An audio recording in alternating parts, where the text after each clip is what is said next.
എന്നെ ഇന്നും അതിലെ കഥാപാത്രം ദേവേട്ടൻ, ആ ദേവേട്ടൻ എന്ന് വിളിക്കുന്ന ആൾക്കാർ ഇന്നും ഉണ്ടെന്ന് പറഞ്ഞ് വിശ്വസിക്കും. ഞാൻ മോഹൻലാലിന്റെ ഒരു സിനിമയിൽ റോക്ക് ആൻഡ് റോൾ എന്ന് പറഞ്ഞ ക്ലൈമാക്സ്, അതില് നായികയായ ലക്ഷ്മി റായിയുടെ അച്ഛനായിട്ടാണ് ക്ലൈമാക്സിലാണ് ഞാൻ വരുന്നത്. നല്ലൊരു വരവായിരുന്നു.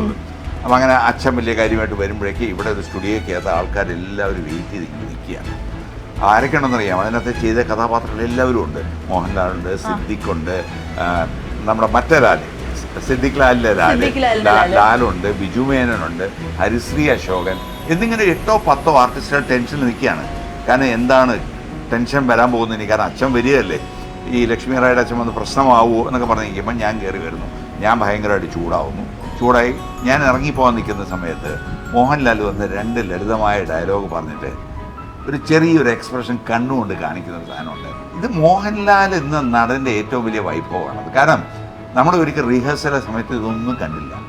ആ ടേക്ക് സമയത്ത് ലാലിൻ്റെ മുഖത്തെ ഈ സാധനം കണ്ട് എല്ലാവരും ഇങ്ങനെ നോക്കി നിൽക്കുകയാണ്. ആ ഷോട്ട് അവിടെ കട്ട് പറഞ്ഞതും ഞങ്ങളെല്ലാം പൊട്ടിച്ചിരിച്ചു പോയി. കാരണം അറിയാമോ, അത്രയ്ക്ക് മനോഹരമായിട്ടാണ് ഈ ലാലിൻ്റെ ഫേസിൽ ഒരു കോമഡിയുടെ ഒരു എക്സ്പ്രഷൻ വന്നത്. കുറേ പേര് സിനിമയിലൂടെ കടന്നവരുണ്ട്. ഈ വലിയ വലിയ ആൾക്കാർ, ബിജു മേനൻ ഉൾപ്പെടെ നമ്മൾ നോക്കുകയാണെങ്കിൽ സീരിയലിൽ നിന്ന് വന്ന ആൾക്കാരാണ്. ഈവൻ നമ്മുടെ ഷാരൂഖ് ഖാൻ വരെ സീരിയലിൽ നിന്ന് അഭിനയിച്ച് വലിയ ആളായാണ്. സാജൻ സൂര്യയുടെ ഒരു ബ്രദറായിട്ടൊക്കെ ഫീൽ ചെയ്യുന്നുണ്ടല്ലോ കണ്ടിട്ട്, എല്ലാവരും പറയാറുണ്ട്. പക്ഷേ സാജൻ സൂര്യ കേൾക്കുമ്പോൾ ഇഷ്ടപ്പെടുന്നു. കാരണം അറിയാമോ, സാജൻ സൂര്യ നല്ലൊരു മനുഷ്യനാണ്. ഇങ്ങനെ ഒരു സഹോദരൻ ഇങ്ങനെ ആയി എന്ന് ആൾക്കാർ ചോദിച്ചാലോ.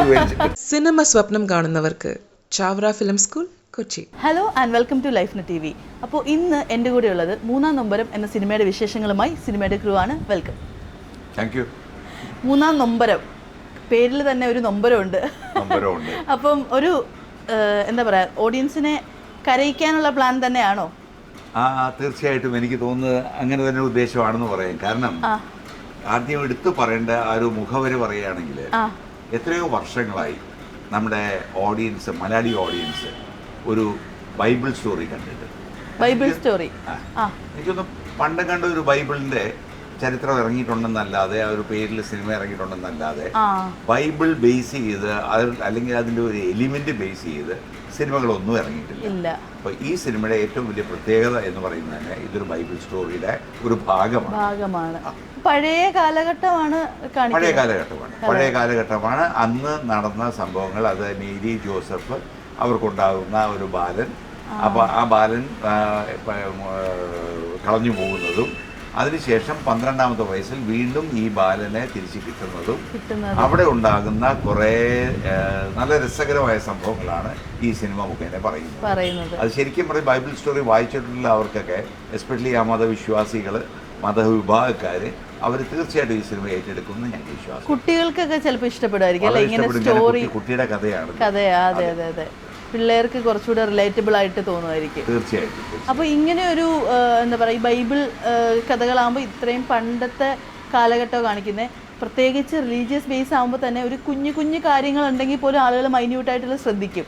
അന്നിങ്ങനെ അല്ലല്ലോ. അപ്പോൾ ഈ പ്രോപ്പർട്ടി സെറ്റ് ചെയ്യാനും എല്ലാം സെറ്റ് ചെയ്യണമല്ലോ. പണ്ടത്തെ നമ്മുടെ ഇപ്പോഴത്തെ ഒരു മൈന്യൂട്ടായിട്ടുള്ള കാര്യങ്ങൾ പോലും കാണാത്ത രീതിയിൽ അത് എത്രമാത്രം ചലഞ്ചിങ് ആയിരുന്നു? അത് ചലഞ്ചിങ് എന്ന് വെച്ചാൽ നമ്മുടെ ഡയറക്ടർ പുള്ളി ഇതിനകത്ത് കുറച്ച് എക്സ്പെർട്ടായിരുന്നു. ഓക്കെ, അതിനകത്ത് അതിൻ്റെ സ്ക്രിപ്റ്റും പുള്ളി തന്നെയാണ്. സ്ക്രിപ്റ്റും ഡയറക്ഷനൊക്കെ ജോഷി സാറാണ്.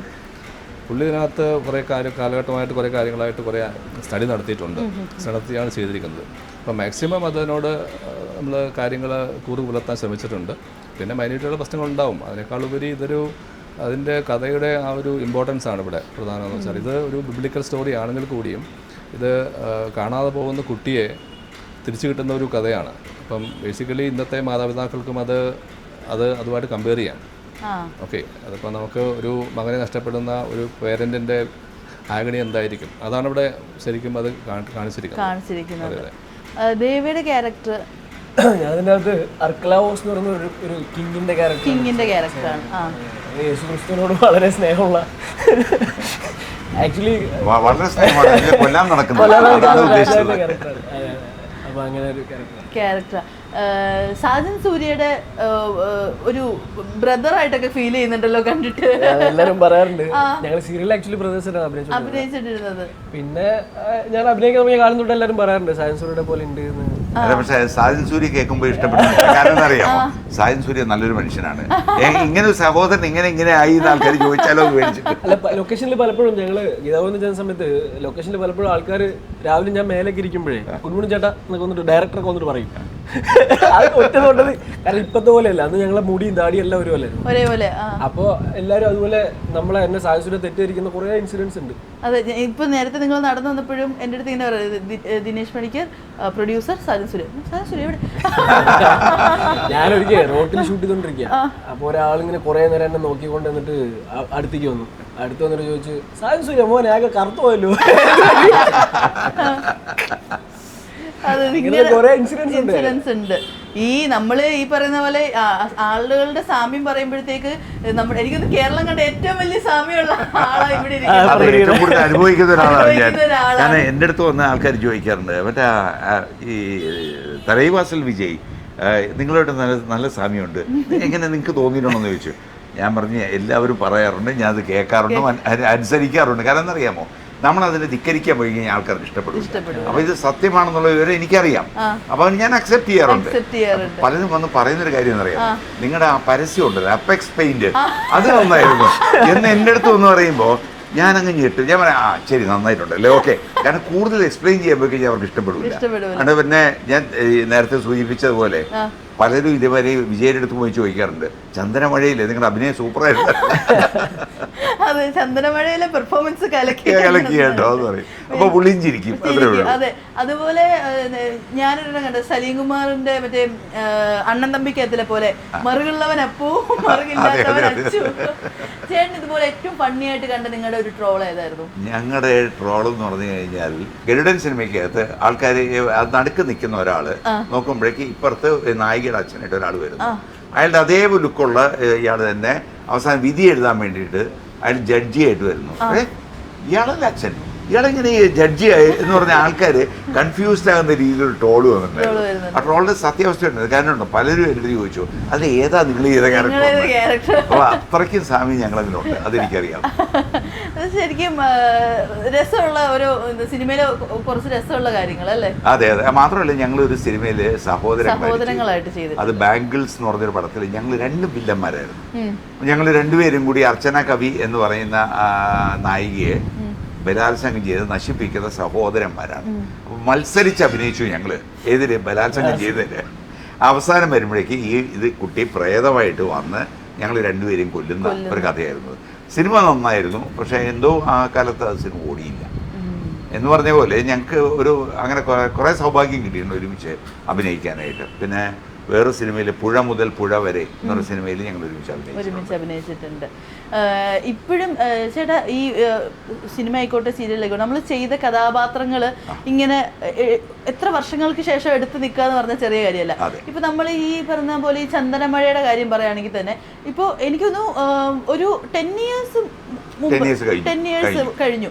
അപ്പോൾ ഇപ്പോഴും ഇൻസ്റ്റഗ്രാമിലൊക്കെ ഈ പറയുന്ന ചന്ദനമഴയുടെ ക്ലിപ്പിങ്സ്, അതുപോലെ മായാവതി എന്ന് പറഞ്ഞിട്ട് ഒരു ഇൻസ്റ്റഗ്രാം പ്രൊഫൈൽ ഉണ്ട്, എല്ലാവർക്കും വന്ന് കമന്റ്സ് ഇടുന്നു. ഇപ്പോഴും അതെങ്ങനെ ഈ ആളുകളുടെ ഇടയിൽ ഇങ്ങനെ തന്നെ നിൽക്കുന്നത്? അതെന്താന്ന് വെച്ചാൽ അന്നത്തെ കാലത്ത് 4.5 വർഷം ഓടിയ ഒരു സീരിയലാണ്. അപ്പൊ ആൾക്കാരുടെ മനസ്സിൽ അത് ഇപ്പോഴും കിടപ്പുണ്ട്. എന്നെ ഇന്നും അതിന്റെ കഥാപാത്രം ദേവേട്ടൻ, ആ ദേവേട്ടൻ എന്ന് വിളിക്കുന്ന ആൾക്കാർ ഇന്നും ഉണ്ടെന്ന് പറഞ്ഞ് വിശ്വസിക്കും. ഞാനോ ഓട്ടോമാറ്റിക്കലി ദേവേട്ടൻ. അപ്പൊ അങ്ങനെ ഒരു ഭാഗ്യം ആ ഒരു ക്യാരക്ടർ മുഖേന എനിക്ക് കിട്ടി. പിന്നെ അതിന്റെ കൂട്ടത്തിൽ പറയാനുള്ളത് വെച്ചാല് ഇത് കുറെയൊക്കെ മാർക്കറ്റിംഗ് തന്ത്രം കൂടിയാണ്. ഇപ്പൊ അത് കഴിഞ്ഞപ്പോഴേക്കും അതിന്റെ ആൾക്കാർ ഇതെല്ലാം കൂടെ വ്യക്തമായിട്ട് ഇത്രയും വർഷത്തിന് ശേഷം നമ്മുടെ ഒരു പാട്ട് റീമിക്സ് ചെയ്ത് ഇറക്കുക എന്നൊക്കെ പറയില്ലേ, അതേപോലെ ചന്ദ്രമണ റീമിക്സ് ആണ് നിങ്ങളിപ്പോൾ കണ്ടുകൊണ്ടിരിക്കുന്നത്. അപ്പൊ അത് നല്ലപോലെ മാർക്കറ്റ് ചെയ്തുകൊണ്ട് ഇന്ന് നല്ല ട്രെൻഡി ആയിട്ട് ഈ സാധനം ഇപ്പോഴും മാർക്കറ്റ് അത് എനിക്ക് ഭയങ്കരമായിട്ട് ഗുണം ചെയ്യുന്നുണ്ട്. അതെ, അതില് തന്നെ നമ്മളിങ്ങനെ നോക്കുമ്പോഴത്തേക്ക് മറ്റേ മായാവതി ക്യാരക്ടർ, അത് ഇത്രയും ഹൈപ്പർ ആയിട്ടുള്ള ഒരു ക്യാരക്ടർ നമ്മൾ കണ്ടിട്ടില്ല. അത് നിങ്ങൾ എങ്ങനെ ഈ പല ഇത് കാണുമ്പോഴും ചിരിക്കാതെ പിടിച്ചു നിന്നിട്ടുള്ളത്? അല്ല, അതാ അഭിനയത്തിന്റെ ഭാഗമാണല്ലോ. ചില കാരണം നമ്മുടെ ഫേസ് എക്സ്പ്രഷൻ ചിലപ്പോൾ സീരിയസ് ആയിരിക്കും, ആ സമയത്ത് അവരവിടെ കാണിക്കുന്ന കോമഡി ആയിരിക്കും, നമ്മൾ ചിരിച്ചാ പോയി. അപ്പൊ അതുകൊണ്ട് അതൊക്കെ ഒരു അഭിനയത്തിന്റെ ഭാഗമാണ്. അത് ഇപ്പോഴും ഓർത്തു കഴിഞ്ഞാല് എപ്പോ ഓർത്താലും ചിരി വരുന്നതായിട്ടുള്ള ഒരു മെമ്മറി ഏതായിരിക്കും? അത് എന്തായിരിക്കും അങ്ങനെ ഒരു മെമ്മറി പെട്ടെന്ന് ആലോചിക്കുമ്പോ കിട്ടുന്നത്? ചിരിയുടെ കാര്യത്തിൽ ചിരിയുടെ കാര്യത്തിൽ എനിക്ക് വരുന്നത്, ഞാൻ മോഹൻലാലിൻ്റെ കൂടെ ഒരു സിനിമയിൽ എനിക്ക് അന്ന് ആദ്യമായിട്ടാണോ മോഹൻലാലിൻ്റെ അഭിനയിക്കുന്നത് തോന്നുന്നത്, റോക്ക് ആൻഡ് റോൾ എന്ന് പറഞ്ഞ പടത്തിൽ ക്ലൈമാക്സ്, അതിൽ നായികയായ ലക്ഷ്മി റായിയുടെ അച്ഛനായിട്ടാണ് ഞാൻ വരുന്നത്. ക്ലൈമാക്സിലാണ് ഞാൻ വരുന്നത്, നല്ലൊരു വരവായിരുന്നത്. അപ്പം അങ്ങനെ അച്ഛൻ വലിയ കാര്യമായിട്ട് വരുമ്പോഴേക്ക് ഇവിടെ ഒരു സ്റ്റുഡിയോക്കകത്ത് ആൾക്കാരെല്ലാവരും വെയിറ്റ് ചെയ്ത് ഇങ്ങനെ നിൽക്കുകയാണ്.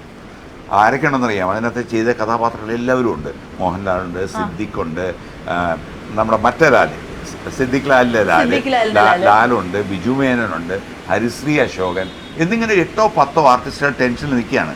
കാരണം എന്താണ് ടെൻഷൻ വരാൻ പോകുന്നത്, കാരണം അച്ഛൻ വരികയല്ലേ, ഈ ലക്ഷ്മി റായുടെ അച്ഛൻ വന്ന് പ്രശ്നമാവുമോ എന്നൊക്കെ പറഞ്ഞ് നിൽക്കുമ്പോൾ ഞാൻ കയറി വരുന്നു.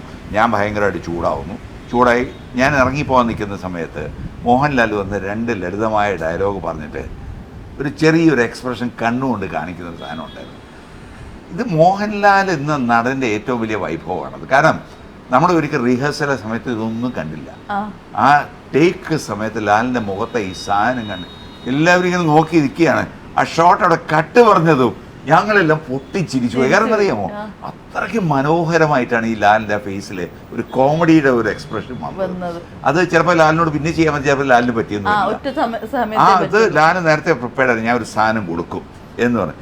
ഇന്ന് ആ സീൻ കഴിഞ്ഞതും ആ ഷോട്ട് കഴിഞ്ഞതും ഇവിടെ ഞങ്ങളൊക്കെ പൊട്ടിച്ചിരിച്ച് ലാലിൻ്റെ അടുത്ത് കൈ കൊടുത്തു എന്നുള്ളതാണ്. അതാണ് മോഹൻലാൽ. അപ്പൊ ചില സംഭവങ്ങൾ നമ്മൾ മനസ്സിലാക്കുന്നത്. ശരിക്കും പറഞ്ഞാൽ ഞാൻ ചന്ദനമഴയത്തിലെ ഇതേപോലെ എന്തെങ്കിലും ഫണ്ണി ഇൻസിഡൻസ് ഉണ്ടോ ചോദിച്ചു, പക്ഷെ കിട്ടിയത് ഒരു ഡയമണ്ട് അതിന്റെയാണോ ഉദ്ദേശിച്ചത്? പക്ഷെ അതിനകത്ത് ഏറ്റവും എൻ്റെ മനസ്സിൽ കിടക്കുന്ന ഒരു സീൻ എന്ന് പറയുന്നത് എൻ്റെ മരുമകളായിട്ട് വന്ന്, അതായത് എൻ്റെ മകനായിട്ട് അഭിനയിച്ചത് മറ്റേ അഭിഷേകിന്റെ ഭാര്യയായിട്ട് വന്ന വർഷ ഒരു കുറച്ച് കുഴപ്പക്കാരത്തിയായിരുന്നു. അപ്പോൾ അവള് വീട്ടിൽ കിടന്ന് കുഴപ്പമുണ്ടാക്കുന്നത് കാണുമ്പോഴേക്കും ഞങ്ങളെല്ലാം കൂടെ അവിടെ സീരിയൽ ഓർമ്മയുണ്ടെങ്കിൽ മനസ്സിലാവും, എല്ലാ സീനിലും ഞങ്ങളൊരു 10-12 പേര് ഇങ്ങനെ യു ഷേപ്പിൽ അല്ലെങ്കിൽ റാ ഷേപ്പിൽ ഇങ്ങനെ നിൽക്കും.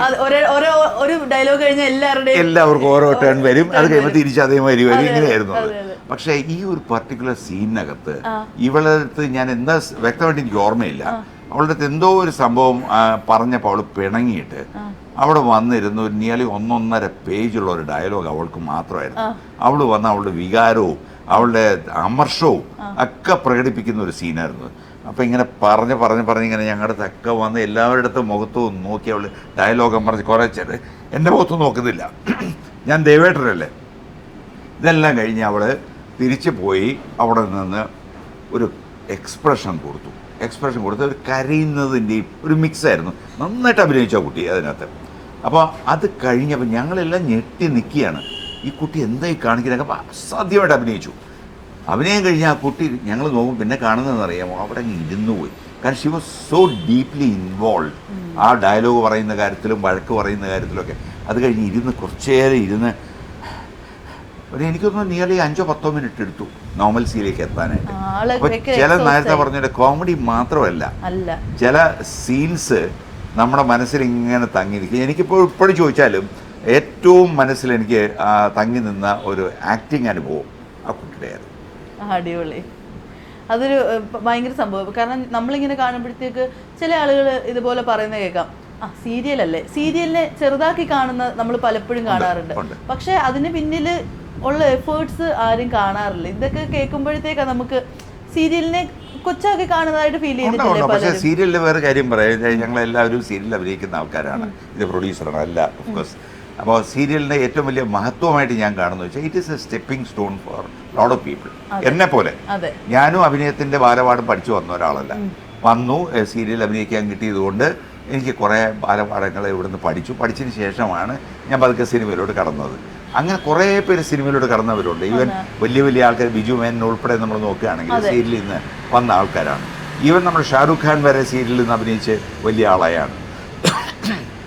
നമ്മൾ ടോട്ടലി നോക്കുമ്പോൾ ഇവരുടെയൊക്കെ ഒരു ആക്ടിങ് എക്സ്പീരിയൻസ് വളരെ കൂടുതലായിരിക്കും. കാരണം ഞങ്ങളൊക്കെ ഒരു ദിവസം അഭിനയിക്കുന്നത് 12-15 സീനാണ്. അതേസമയം സിനിമയിലാണെങ്കിൽ ഒരു സീനാണ് ഒരു ദിവസം എടുക്കുന്നത്. ഒരു ഷോട്ട് കഴിഞ്ഞാൽ നമുക്ക് അടുത്ത സീൻ പഠിക്കാൻ സമയമുണ്ട്. ആ സീൻ നന്നാക്കാൻ, ഷോട്ട് നന്നാക്കാൻ നമുക്ക് ഇഷ്ടം പോലെ ഓപ്പർച്യൂണിറ്റി ഉണ്ട്. ഇതൊന്നുമില്ലാതെ ഈ പരിമിതികൾ വെച്ചിട്ട് ഞങ്ങൾ ഡയലോഗ് പോലും മര്യാദയ്ക്ക് തന്നിട്ടുണ്ടാവില്ല. അവിടെ നിന്ന് പ്രോംപ്റ്റ് ചെയ്യും, ഞങ്ങൾ ഇതല്ലല്ലോ എന്നോട് അപ്പോൾ സീൻ പോലും മര്യാദയ്ക്ക് പറഞ്ഞിട്ടില്ല. പറയാൻ പറ്റില്ല. അത് ഞങ്ങൾ അവിടെ എക്സ്പ്രഷൻ പറയുന്ന. അതെ അതെ അതെ. അപ്പോൾ നമ്മുടെ സിനിമയെക്കുറിച്ച് വരികയാണെങ്കിൽ ഈ പറയുന്ന ബൈബിൾ കഥകൾ ശരിക്കും എന്താ പറയുക, ഒരു ദൈവവിശ്വാസി ആയതുകൊണ്ടാണോ ഈ പറയുന്ന ബൈബിൾ കഥകൾ ഫസ്റ്റ് മൂവി പ്രൊഡക്ഷൻ ഇതാക്കാമെന്ന് വെച്ചത്? അങ്ങനെയല്ല, ദൈവവിശ്വാസിയാണ്, നമ്മളെല്ലാം ദൈവവിശ്വാസികളാണല്ലോ.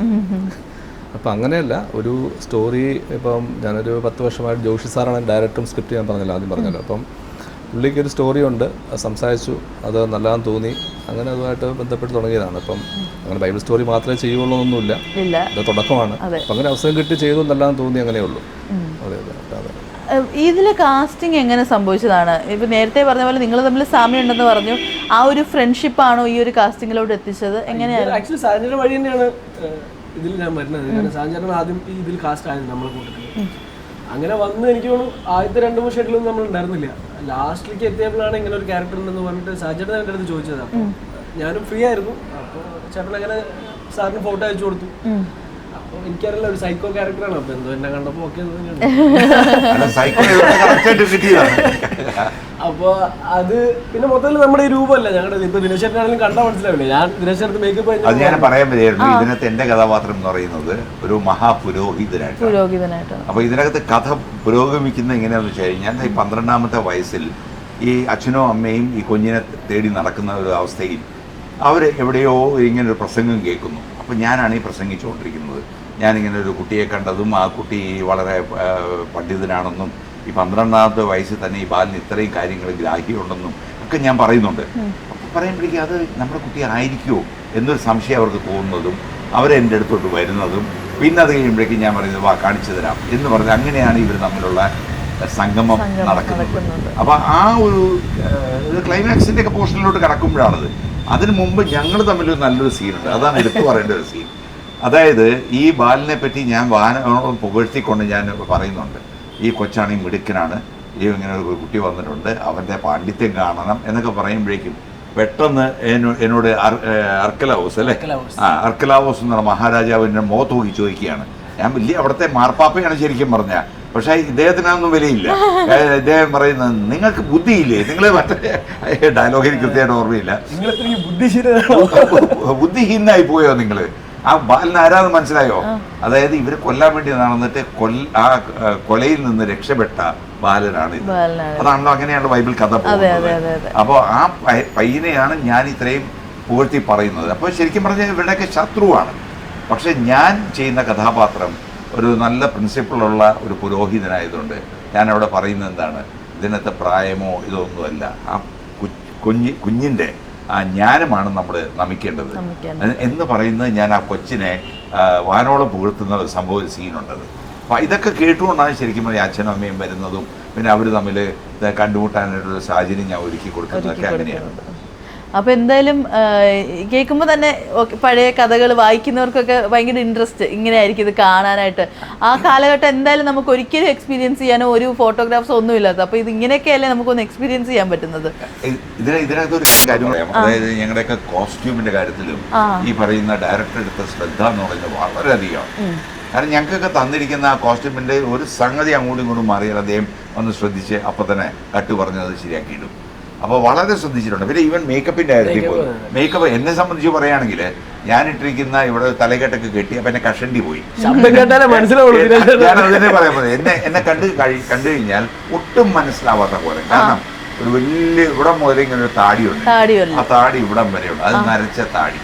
അതിൻ്റെ കൂട്ടത്തിൽ എൻ്റെ എന്തെങ്കിലും ഐഡന്റിറ്റി ഉണ്ടെങ്കിൽ കഷണ്ടിയാണ്, അതൊരു തുണി വെച്ച് മറച്ചിരിക്കുകയാണ്. പിന്നെ എന്നെ മനസ്സിലാക്കണമെങ്കിൽ ചിലർ പറയും എൻ്റെ കണ്ണ് നല്ല വലിയൊരു കണ്ണാണ്, ഉണ്ടക്കണ്ണെന്നൊക്കെ പറയില്ലേ. അപ്പോൾ ആ കണ്ണ് കണ്ട് ചിലർ എന്നെ മനസ്സിലാക്കാറുണ്ട്. അപ്പോൾ ഞാൻ വിചാരിച്ചു ഇതിനകത്ത് അഭിനയിക്കണമെങ്കിൽ ഒരു മസിലും മുഖത്തത് കാണുന്നില്ല, ഫേഷ്യൽ മസിൽസ് കൊണ്ട് അഭിനയിക്കാൻ പറ്റില്ല. അപ്പോൾ എനിക്കുള്ളത് 2 ദൈവം തന്നിരിക്കുന്ന കഴിവെന്ന് പറയുന്നത്, ഒന്ന് കണ്ണ്, 2 എന്ന് പറയുന്നത് എൻ്റെ വോയിസ്. അപ്പോൾ ഈ 2ഉം വെച്ചിട്ടാണ് ശരിക്കും പറഞ്ഞാൽ അതിനകത്ത് ഞാൻ അഭിനയിച്ചത്. അത് ഡയറക്ടർ ഡബിങ്ങെല്ലാം കഴിഞ്ഞപ്പോൾ എന്നോട് പറയുകയും ചെയ്തു, ഇത് 2ഉം നിങ്ങൾ മനോഹരമായിട്ട് യൂട്ടിലൈസ് ചെയ്തിട്ടുണ്ട്. അതാണ് നമുക്ക് കിട്ടാവുന്ന ഏറ്റവും വലിയ ഭാഗ്യം. കാരണം എന്നെ പോസ്റ്ററിൽ ഇപ്പം എന്റെ തല വെച്ച് ഇത് ഏതൊരു കളവൻ എന്നേ പറയൂ, ഞാനത് മനസ്സിലാവില്ല. കണ്ണ് വെച്ച് പിടിക്കണം, വോയിസ് വെച്ച് പിടിക്കണം. അല്ല, മൊത്തത്തിൽ എല്ലാവരും കോസ്റ്റ്യൂംസ് അങ്ങനെയായിരുന്നു. ഞാനൊന്നും ചെയ്തിട്ടില്ല. നമ്മളിപ്പോ ഗെറ്റപ്പ് ചേഞ്ച് എന്നൊക്കെ പറഞ്ഞല്ലേ ഇത് മൊത്തത്തിൽ ബാഹുബലി പോലെയല്ലേ അതല്ല ഉദ്ദേശിച്ചത്. പക്ഷെ എല്ലാവരുടെ കോസ്റ്റ്യൂമും അതൊരു പഴയ കാലഘട്ടത്തിലോട്ട് പഴയ കാലഘട്ടത്തിൽ രാജാവും മുടിയൊക്കെ വെച്ച് കിരീടമൊക്കെ വെച്ച്. കിരീടമൊക്കെ വെച്ച്. അപ്പൊ എന്തായാലും ഞങ്ങളും വെയിറ്റിംഗ് ആണ് കാണാനായിട്ട്. അപ്പൊ നമ്മുടെ സിനിമ റിലീസ് ഡേറ്റ് ഫിക്സ് ചെയ്തു 26th ആയിരിക്കും. 26th ആയിരിക്കും. അങ്ങനെ ആയിരിക്കും പ്ലാൻ. അപ്പൊ എന്തായാലും 26th നമുക്ക് എല്ലാവർക്കും ഒരുമിച്ചിരുന്ന് സിനിമ കാണാം, എൻജോയ് ചെയ്യാം. അപ്പൊ എന്തായാലും സിനിമ ഒരു സക്സസ്ഫുൾ മൂവി ആവട്ടെ ആകാൻ വേണ്ടി ഞങ്ങളും പ്രാർത്ഥിക്കുന്നു. നിങ്ങൾ മാക്സിമം പ്രൊമോഷൻ കൊടുക്കുക, ഉറപ്പായിട്ടും. ആൾക്കാർ തിയേറ്ററിലോട്ട് വരട്ടെ, ഒഴുകി വരട്ടെ, ഇതാണ് ഞങ്ങളുടെ ആവശ്യം. അപ്പൊ എന്തായാലും സിനിമ ഒരു സക്സസ്ഫുൾ മൂവി ആവട്ടെ. All the best. Thank you so much. Cinema സ്വപ്നം കാണുന്നവർക്ക് ചാവറ ഫിലിം സ്കൂൾ, കൊച്ചി.